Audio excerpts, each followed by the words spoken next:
Ika-56 na kabanata sa pagpapatuloy. Makikita ang kanilang bahay na sinabi ng kanyang ama na hindi daw iyo maari.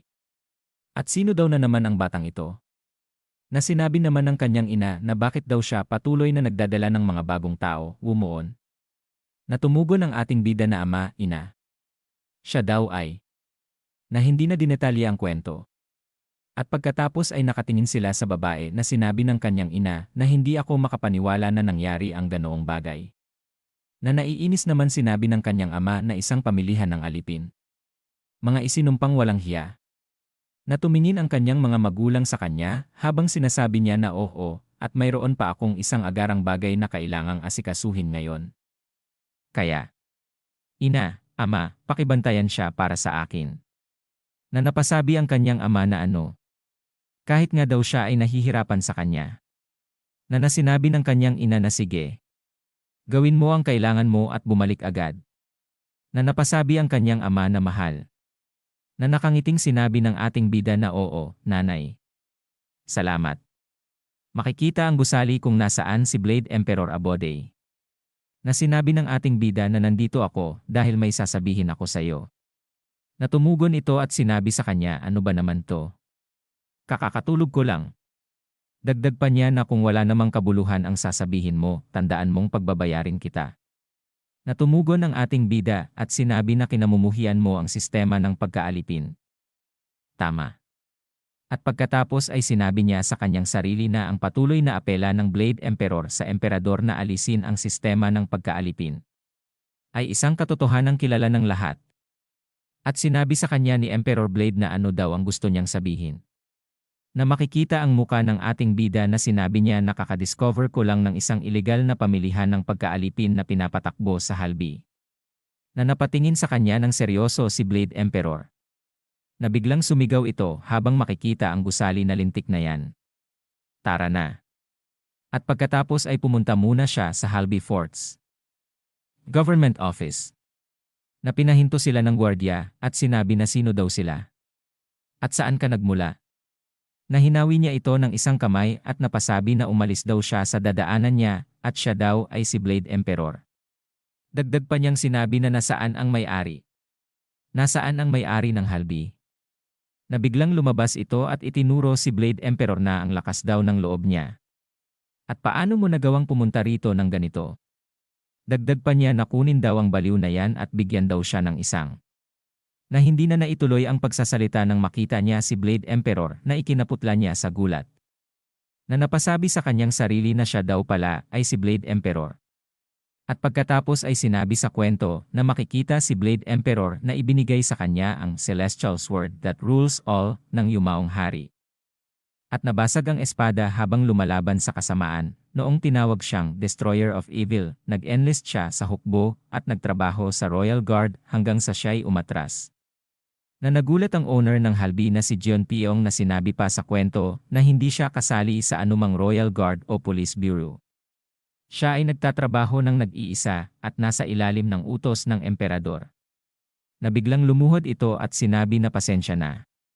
Hindi kita nakilala at nakagawa ako ng malaking pagkakasala. Pakisuyong patawarin mo ako. Na sinabi sa kanya ni Blade Emperor na nalaman ko na ang mga tao ay kinidnap at binibenta bilang mga alipin sa isang underground slave market. Paano nangyari ito? Natumugon itong pinagpapawisan na sinabi na pasensya na. Aking Panginoon, wala talaga akong kaalaman tungkol dito. Kung sasabihin mo sa akin ang lugar, agad kong tatawagin ang mga gwardiya at ipapahuli sila. Na lumiwanag ang mata ni Blade Emperor na sinabi na mabuti. Umalis na daw sila ngayon. At lumipat ang eksena kung saan makikita ang Golden Dragon's Land of Abundance. Na sila ay nakarating na doon. Na sinabi ng ating bida sa isip sa likod ni Blade Emperor na tulad ng inaasahan ko, pansamantala ko lamang na. Natigil ang pamilihan ng alipin. Dagdag pa niya sa isip na ngunit kung kasama ang Blade Emperor, maaari daw nilang alisin ang kasamaan sa ugat nito. Na mabilis na humudyat si Blade Emperor na sugurin na daw nila ito. Na makikita ang mga bata na rescue nila. Pati na si Chancellor ay hinuli ni Blade Emperor na naiinis. Na sinabi niya sa ating bida na ikaw na demonyang bata. Papatayin kita. Na nakangiti lang ang ating bida sa kanya. Na bumaling na ang ating bida habang nakangiting sinasabi na okay sige. Bakit hindi daw niya subukan? Sinabi sa kanya ni Wang Junpyeong na malaking bagay ang nagawa mo rito. Natumugon ang ating bida na hindi daw naman.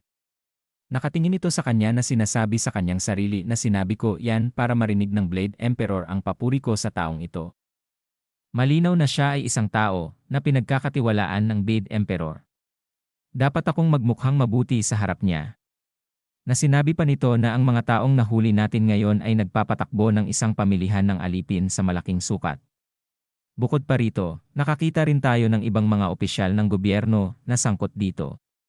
Sigurado akong ang mga nagbigay ng impormasyon tungkol dito ay pagkakalooban ng magandang gantimpala. Dagdag pa niya na makikita ang ating bida na dahil wala ka pang trabaho sa gobyerno, maaaring bigyan ka ng isa. Na napasabi naman ang ating bida na wala akong interes na magtrabaho sa gobyerno. Mas nais kong hindi banggitin ang aking pangalan sa ganoong paraan. Napagulat nitong sinabi sa ating bida na ano? Kinamumuhian mo ba ang magtrabaho sa gobyerno? Natumugon ang ating bida na oo. Na makikiita ang muka nito na sinabi sa ating bida na natatakot akong hindi ko maiiwasang isama ang iyong pangalan. Subalit, isasama ko sa aking ulat na ayaw mo ng trabaho sa gobyerno. Na nakangiting tumugon ang ating bida na sinabi niya na magpapasalamat ako kung magagawa mo yan. Makikita ang gusali. Na ang ating bida ay nakayukong sinasabi kay Blade Emperor na sige, aalis na ako ngayon. Na lumingon. Ito at sinabi na ha. Okay sige. At sinabi pa nito sa kanya na kapag nakita mo ang iyong lolo mamaya, isasara ko ang kanyang nag-aalburutong bibig. Ipaalam mo sa kanya yan. Na nakangiting sinabi ng ating bida na sige. Gagawin ko yan. Salamat sa lahat. Makikita ang likod nito na sinabi pa ng ating bida sa kanyang isip na hindi ako makapaniwala na nakilala ko ang isang katulad ng aking lolo, ang isang nagpatakbo sa masamang Cloud Emperor. Dagdag pa niya na nagkaroon ako ng napakaraming tulong mula sa kanya sa aming maikling pagkikita at marami akong natutunan. Yumuko ang ating bida habang papaalis na si Blade Emperor na sinabi pa niya na maraming salamat. At lumipat ang eksena sa kanilang bahay. Na ang babaeng dinala ng ating bida ay makikitang tulog. At ilang saglit pa ay unti-unting minulat niya ang kanyang mata. Na nagtatakang napasabi siya na saan daw ito. Nabigla itong bumangon na gulat habang nasa gilid niya ang ating bida. Na ito ay nangangalit na naman ang mga ngipin na humarap sa ating bida. Na nakangiting sinabi ng ating bida sa kanya na ito ay isang ligtas na lugar. Hindi mo kailangang maging masyadong defensive. Na nakatingin ito sa ating bida na sinabi sa kanyang sarili na wala akong nararamdamang intensyon ng pagpatay mula sa kanya. Na tumayo ang ating bida at sinabi niya na wow.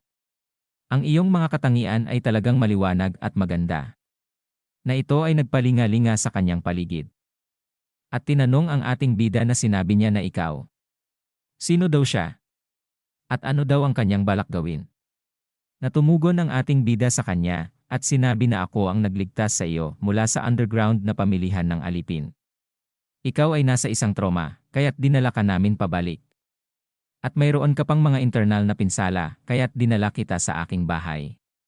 Natahimik lang ito na nakatingin sa ating bida. At pagkatapos ay dumating ang pamilya ng ating bida, at sinabi ng kanyang ina na sa wakas nagising na rin daw siya. Na sinabi naman ng batang babae sa kanya nang magandang ati daw ay nagising na. Na sinabi ng ating bida sa kanila na oo, kakagising lang niya. Pero medyo natatakot siya dahil nasa isang hindi pamilyar na lugar siya. Natumugon ang batang babae na ganun daw ba? Na lumapit ito sa kanya at sinabi na big sister, huwag daw siyang matakot. At mabuti kaming lahat.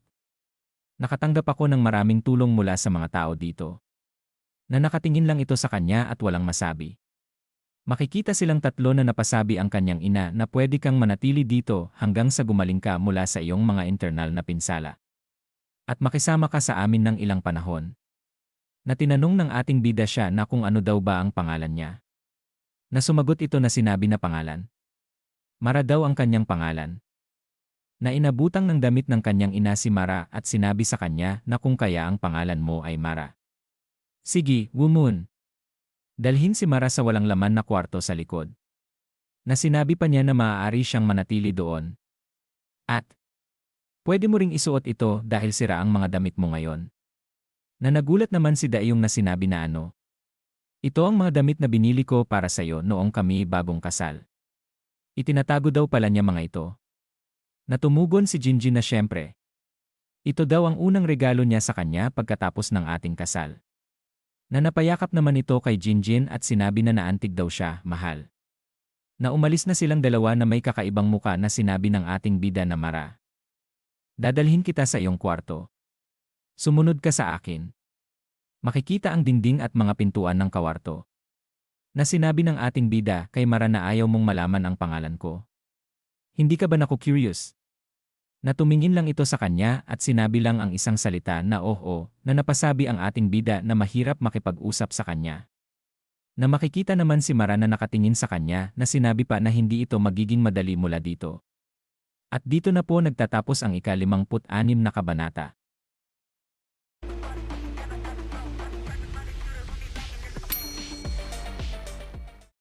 Ika-57 kabanata sa pagpapatuloy. Makikita ang labas ng kanilang bahay na sinabi ng ating bida na sige, ito ang iyong silid. Pwede kang mag-ayos dito. Dagdag pa ng ating bida sa kanya na ipapaalam namin sa iyo kapag oras na para kumain.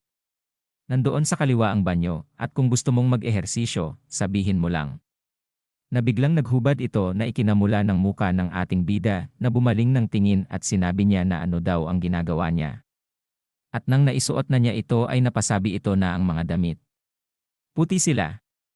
Na napasabi naman ang ating bida na nagulat ako. Kung gusto mong magpalit ng damit, dapat sana ay naghintay ka na lang na umalis ako. Na tinanong ang ating bida na bakit daw naman. Natumugon ang ating bida na ano daw ang ibig niyang sabihin sa bakit. Hindi dapat maghubad ang isang ganap na babae sa harap ng hindi kilalang lalaki sa tuwing gusto niya. Na sinabi pa ni Mara sa kanya na hindi daw ba dapat. Natumugon ang ating bida na oo, hindi daw talaga pwede.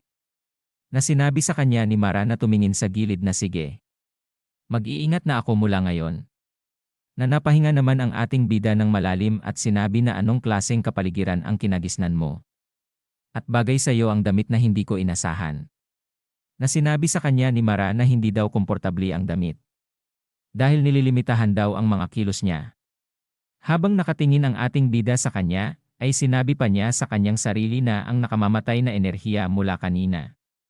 Ang antas ng enerhiyang iyon ay nangangailangan ng pagsasanay mula pagkabata, kaya't sobrang nakatutok na nakakalimutan ang kumain o matulog. Tiyak na nakaranas siya ng mga mahihirap na araw. Sigurado akong labag ito sa kanyang kagustuhan. Na makikita si Mara na pinagmamasdan niya na sinabi pa niya sa kanyang sarili na napakarami daw ng mga taong labis na nasasaktan. At pagkatapos ay umalis na ang ating bida na sinasabi pa niya sa kanyang sarili na sa ngayon, ang tanging magagawa ko lang ay bigyan siya ng isang ligtas na lugar. At pagkatapos ay sinabi niya na sige, magpahinga ka na. Natumugon ito na sinabi na okay sige. Na makikita ang ating bida na nakatalikod na umaalis na. Na pinagmamasdan siya ni Mara. At lumipat ang eksena kung saan ay may nagbabasag ng mga gamit. Na ang tamaan ng enerhiya nito ay nababasag. Na ito pala ay si Hyeryong na sinasabi sa mga nakaluhod na sabihin daw nilang muli. Sino ang sabi mong gumawa niyon? Natumugon ang nasa gitnang nakaluhod na tulad ng sinabi ko sa iyo, iyong kamahalan. Mula sa kanyang mukha at damit, masasabi daw niya na siya ay si Sung Woo-moon. Na napasabi si Hyeryong na Sung Woo-moon. Nagdudulot siya sa akin ng maraming problema, tulad ng kanyang ina. Paano daw siya nagkalakas ng loob na sirain ang kanyang negosyo? Na sinabi ng nakapamaypay na lalaki, na sabi nila lumabas ang Blade Emperor na si Jong Yi-moon, at kaya pinakilos daw niya ang hepe ng pulis. Dagdag pa niya na naasikaso mo na ba ang anumang bagay na mag-uugnay sa atin? Natumugon ito at sinabi na naasikaso na si Gumudong, ang hangal. Hindi na siya makakapagsalita. Dagdag pa nitong sinabi na bagamat hindi ito mangyayari, kahit malaman ng gobyerno ang aking pakikilahok, wala itong magiging problema. Hanggang hindi ito ang Blade Emperor, walang sino man ang magtatangkang saktan ang Iron Blade Bike House. Na napasabi ang may pamaypay na lalaki sa kanyang isip na tama yan. Walang makakagalaw sa Iron Blade Bike House, kahit malaman pa ang kanyang koneksyon sa slave trade. Sa katunayan, walang sinuman ang magtatangkang hawakan si Baek Hyeryong. At pagkatapos ay napangiti ito at sinabi na mabuti yan. Kailan mo balak mag-alsa? Natumugon ito sa kanya na muhon. Ang taong ito ay may masasamang intensyon. Na makikita ang muka ni Hyeryong na sinabi pa niya sa kanyang sarili na kahit na gusto kong patayin siya kaagad, mayroon siyang mga makapangyarihang tao sa kanyang likuran. Magpasalamat ka na buhay ka. At napapikit ito na napabuntong hininga at sinabi na huwag masyadong magmamadali. May tamang oras at pagkakataon para sa lahat ng bagay. Na nakangiti si Muhon na sinabi niya na sige. Mukhang kailangan ko pang maghintay ng kaunti. Na makikita ang bahay ng ating bida. Na sinasabi niya ang tagal na nating hindi naglaro, ano? Mukhang sobrang excited ka, yun ha? Na biglang lumapit ang kanyang ina at sinabi na wumuon, hindi pa lumalabas si Mara sa kanyang kwarto ng 2 araw at wala siyang kinakain. Pwede mo bang tingnan siya? Na napalingon ang ating bida at sinabi na ganun daw ba? Okay po inay. Na makikita ang ating bida na nasa harapan ng pinto na sinasabi na Mara, nandyan ka ba sa loob? Pwede bang pumasok ako? Natumugon ito na okay. At pagkapasok ng ating bida ay napasabi siya sa kanyang sarili na mukha daw naman siyang mabuti. At pagkatapos ay sinabi niya na hindi daw ba siya nagugutom. Natumugon ito na nagugutom ako. Na sinabi sa kanya ng ating bida na bakit hindi ka lumabas para kumain. Narinig kong matagal ka nang hindi lumalabas ng kwarto mo. Na makikita ang muka nito na sinabi na siya daw ay nagpapahinga lang. Na nagulat naman ang ating bida sa kanyang narinig. Na naalala ng ating bida noong sinabihan niya siya na magpahinga na daw siya. At pagkatapos ay sinabihan niya ito na huwag mong sabihin nandito ka lang mula nang sabihin kong magpahinga ka. Dagdag pa niya na pero kahit ano pa ang sinabi ko, kung gutom ka, dapat kang kumain. Sino ba ako para sundin mo ng husto ang mga salita ko hanggang sa dulo? At itinuro siya nito at sinabi na ikaw. Na itinuro niya rin ang kanyang sarili na sinabi na siya daw ay iniligtas siya. Binabayaran ko ang kabutihan mo. Kaya nakikinig ako sayo. Natumugon ang ating bida sa kanya at sinabi na mabuti ang magbayad ng kabutihan, pero hindi ibig sabihin na kailangan mong sundin ang lahat ng sinasabi ko. Hindi mo pwedeng gawin yan. Na sumagot sa kanya si Mara na sinabi na binabayaran ko ang kabutihan mo. Nakikinig lang ako sayo. Na sinabing muli sa kanya ng ating bida na hindi ang ibig kong sabihin ay na hindi na naituloy ng sumagot si Mara na ang kabayaran daw. Ay makikinig siya sa kanyang mga salita. Na napahinga ng malalim ang ating bida at sinabi niya na walang silbi daw ang kanyang sinsabi sa kanya. At pagkatapos ay sinabi niya habang makikita ang kanilang labas ng bahay na una, bumangon ka. At kumain tayo.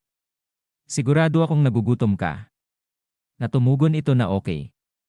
Habang kumakain si Mara ay sinasabi ng ating bida sa kanyang sarili na susunod ba siya sa akin, parang kuting o tuta dahil nailigtas ko siya. Anong klaseng buhay ang pinagdaraanan niya para maging ganyan? Na sinabi ng ating bida sa kanya na gusto kong malaman ang tungkol sa iyong nakaraan. Maaari mo ba akong bigyan ng impormasyon?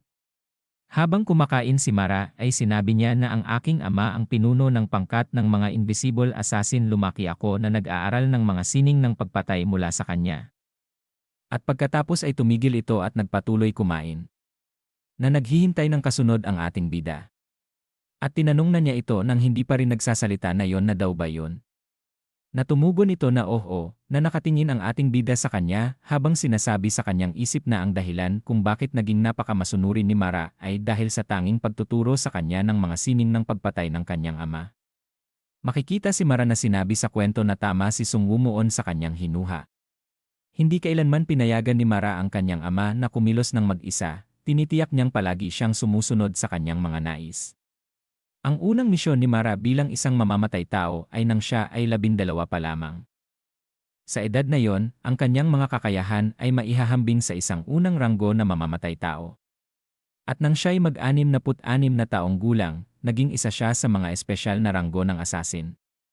4 lamang na tao mula sa troop ng mga invisible assassins ang nakapasok sa ranggong ito. At pagkatapos ay sinabi ng ating bida na okay, at ang huli, paano ka napunta sa slave market? Na nasa ganong kalagayan. Ano ang nangyari sa troop ng invisible assassins? Na makikita ang muka ni Mara na sinabi nito na maliban sa akin, ang tatlong iba pa mula sa Special Rank Assassins ay umalis sa isang misyon at nabigo. Matapos ang ilang araw, ang babaeng kumuha sa kanila ay dumating kasama ang mga mandirigma at winasak ang troop ng Invisible Assassins. Na sinabi ng ating bida sa kanya na sino daw ang babaeng iyon. Natumugon si Mara na hindi daw niya alam. Na tinanong pa ng ating bida na ano daw ang kanyang itsura. Natumugon si Mara na hindi daw niya mailarawan ng maayos. Na makikita ang mata niya na sinabi niya gayunpaman, kung makita daw niya siya tiyak daw na makikilala niya siya. Na nakatingin ng seryoso ang ating bida sa kanya. Nang biglang pumasok ang isang bugok na sinasabi na master. Na napalingon ang ating bida na sinabi na ano daw yon. Na sinabi ng kalbo sa kanya na kakatanggap lang namin ng mensahe, hinihiling kang makilahok sa isang pagpupulong para sa mga maharlika. Na napasabi ang ating bida sa kanyang isip na hinihiling akong dumalo sa pagpupulong ng mga maharlika. Mukhang may nakakainis na mangyayari. At dito na po nagtatapos ang ika-57 kabanata.